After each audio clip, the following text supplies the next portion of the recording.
안녕하세요. 널스영입니다. 대학병원에 진학하시는 분들이라면 보통 웨이팅 기간을 경험하실 텐데요. 짧게는 1개월부터 많게는 1년 이상이 걸릴 수도 있는 기간인 만큼 웨이팅을 어떻게 보내야 할지 고민이 많으실 것 같아요. 저도 병원 입사 전 8개월 정도의 긴 기간을 웨이팅을 했고요. 그래도 긴 웨이팅 기간을 나름 알차게 보냈다고 생각을 해서 웨이팅계의 분들께 도움을 드리고자 이 영상을 제작하게 되었습니다. 첫 번째, 운동 시작하기. 바쁜 간호학과 생활 동안 운동을 하기란 아주 어려운 일이죠. 하지만 여러분, 병원에 들어가시기 전에 취미로 가져갈 수 있는 운동 하나쯤은 만들어 놓는 게 좋습니다. 운동은 기본이에요. 물론 3교대랑 높은 업무 강도로 하루 종일 뛰어야 되는 간호사 직업 특성상 체력이 뒷받침되기 위해서 운동이 필요한 것도 사실인데, 제가 더 중요하다고 생각하는 이유는 바로 멘탈. 건강한 신체에 건강한 정신이 깃든다는 말이 있잖아요. 내가 꾸준히 하는 운동이 있다는 것만으로도 되게 성취감이 들고 자존감이 올라가는 것 같아요. 아무래도 신규 간호사 때는 자존감이 아주 바닥으로 떨어지기 때문에 이런 신체적인 활동을 통해서 정신 건강을 바로잡는 걸 추천드려요. 그리고 무엇보다 운동은 꾸준히 다니는 게 어렵기 때문에 본인이 가장 흥미있고 재미있는 걸로 해야 된다고 생각합니다. 저는 웨이팅 기간에 저한테 맞는 운동을 찾기 위해서 헬스도 해보고 클라이밍 원데이 클래스도 들어보고 다양한 운동에 도전을 해봤는데요. 결국에는 헬스를 시작했고 병원 다니던 시절에도 자주는 못 가더라도 종종 마음이 힘들 때 헬스를 가곤 했습니다. 또 신규 간호사 시절에는 제가 가장 좋아하는 운동인 수영을 다니면서 우울하고 무기력해서 누워만 있는 저를 일으켜가지고 스트레스를 해소하기도 했어요. 두 번째, 취미 만들기. 운동이랑 비슷한 맥락으로 간호사를 하면 취미 생활이 되게 중요한 것 같아요. 병원에서의 나와는 분리된 다른 나.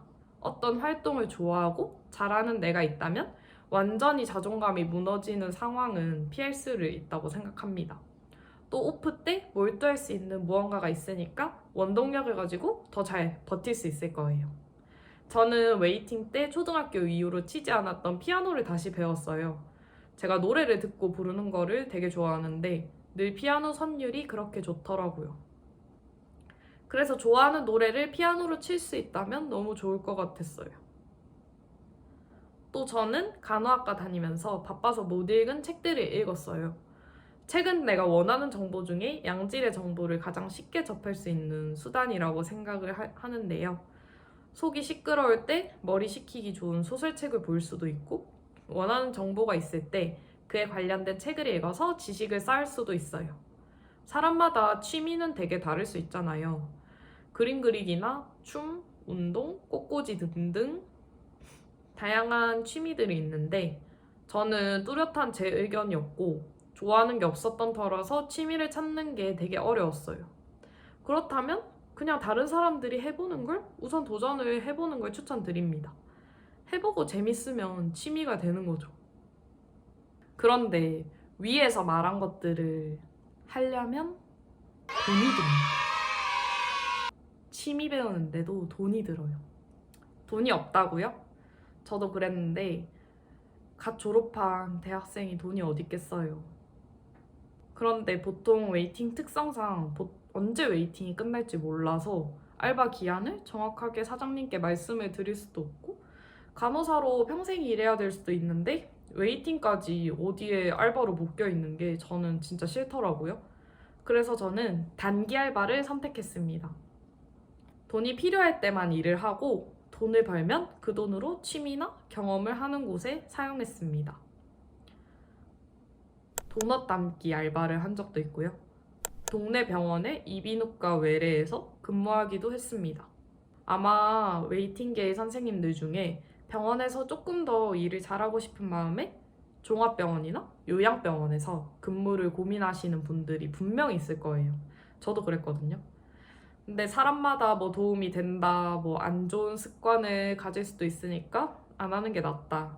뭐 이런 의견 차이가 있는데 저는 개인적으로 비추천 드리는 이유는 어차피 병원마다 업무랑 전산이랑 프로토콜 다 다르고 부서별로 업무 다 다르고 배워야 할 거 다 달라요. 하나의 방식에 익숙해지면 오히려 처음 배우는 것보다 그 습관을 더 고치기 힘들 수가 있어가지고 저는 그냥 가서 최선을 다해서 새로운 마음으로 배우는 걸 추천드립니다. 세 번째, 탈임상 준비하기. 아니, 병원 입사를 기다리는 사람들한테 무슨 탈임상 준비냐고요? 조금 눈물 나는 말이긴 하지만 나는 아니라고 생각하지만 입사 3개월 안에 그만두는 신규가 많은 건 사실이에요. 현실을 받아들입시다.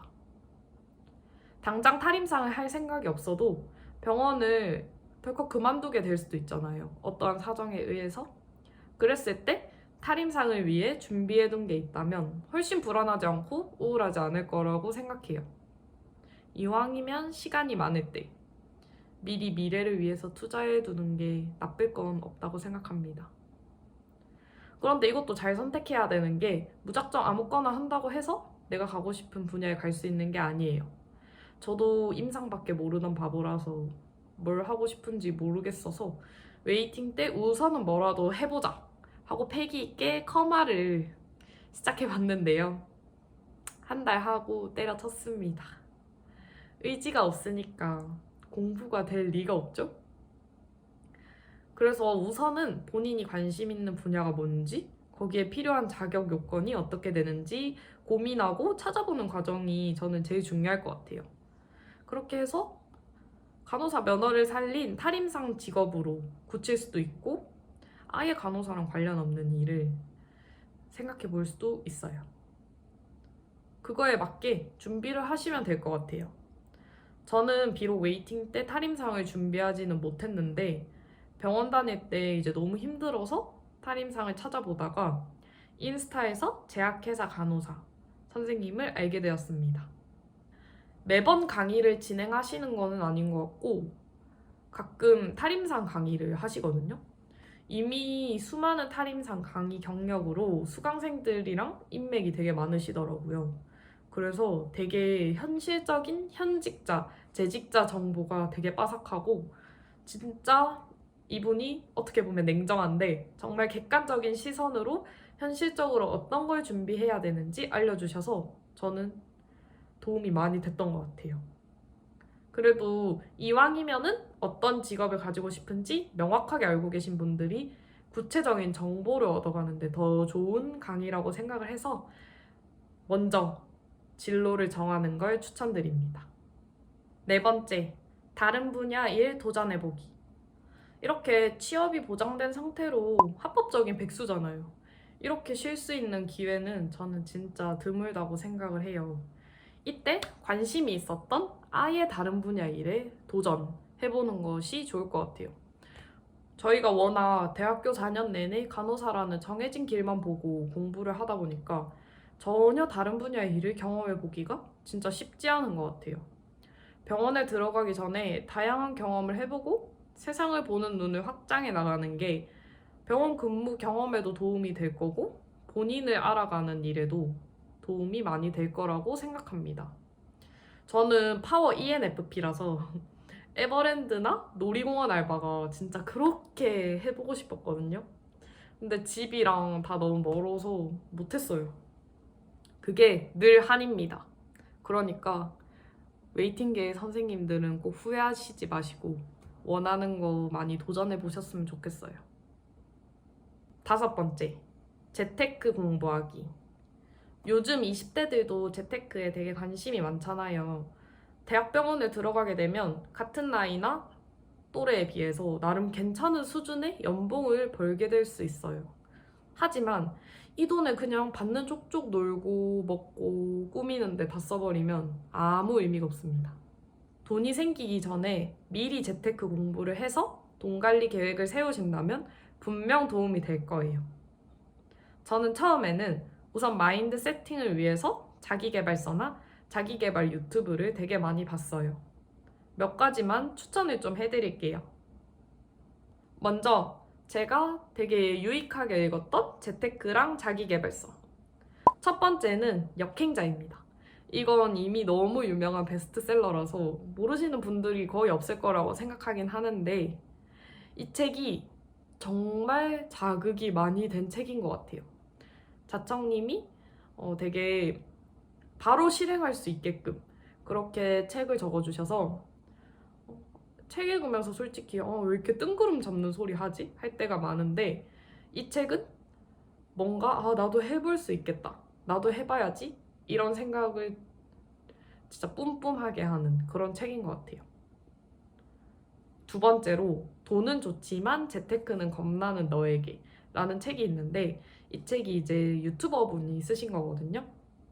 좀 이따 소개를 할 건데 이분이 되게 20대에 현실적으로 할 수 있는 그런 재테크 방법들을 다양하게 알려주셔서 되게 도움이 많이 돼요. 세 번째로 부자 아빠 가난한 아빠. 이 책도 너무 유명하니까 뭐 모르는 사람 없을 것 같은데 마인드 세팅하는데 정말 좋은 책인 것 같아요. 그리고 제가 자주 보는 유튜브 채널도 소개해 드릴게요. 첫 번째로 뿅그리. 이분은 지금 26살인데 2억을 넘게 모으셨고 자기계발부터 재테크까지 다양한 꿀팁을 알려주시는데 되게 갓생 사시는 분이어서 자극이 되게 많이 돼요.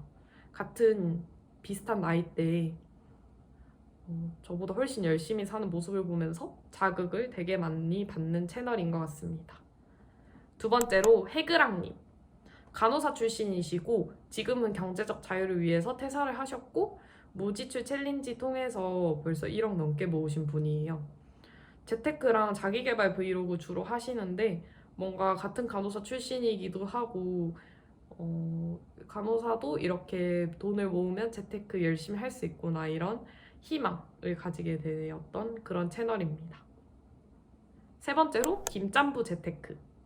20대에 벌써 자가 보유하고 계신 분이고 여러 재테크에 대한 고민들을 되게 많이 해결해줬던 채널인 것 같아요. 제가 자주 보는 채널은 이 정도고요. 다 저희랑 비슷한 나이대 여자 유튜버분들이라서 더 필요한 정보를 얻으실 수 있을 거라고 생각합니다. 이런 지식들을 공부해서 나만의 재테크 방법을 만들어 나가면 너무 좋을 것 같지 않나요? 마지막으로 여행 가기. 저는 코로나가 한창 유행할 때여가지고 해외여행은커녕 국내 여행도 잘 못 갔지만 요즘 다들 여행 많이 가시잖아요. 가서 좋은 추억이랑 경험 많이 쌓고 행복한 기억을 많이 남겨놓으셔야 될 것 같아요. 저도 대학교 3학년 때 친구랑 실습 중간에 쉬는 기간이 겹쳐서 라오스 여행을 다녀온 적이 있는데 진짜 너무 재밌었고 아직도 좋은 기억으로 많이 남아있어요. 저는 개인적으로 국내 여행도 추천드리는 게 특히 혼자 여행해보는 거. 최근에 저도 제가 정말 좋아하는 경주에 혼자 여행을 다녀왔는데 혼자 여행하니까 오직 내가 가고 싶은 곳, 내가 먹고 싶은 거, 내가 자고 싶은 데를 내가 선택해서 나에 대해서 더 잘 알 수 있는 시간이 됐고 누구 눈치도 안 봐도 돼서 너무 힐링하는 그런 시간이었던 것 같습니다. 자, 이렇게 제가 어떻게 웨이팅 기간을 보냈는지 또 어떻게 보내면 선생님들이 알차게 보내실 수 있을지 얘기해 보았습니다.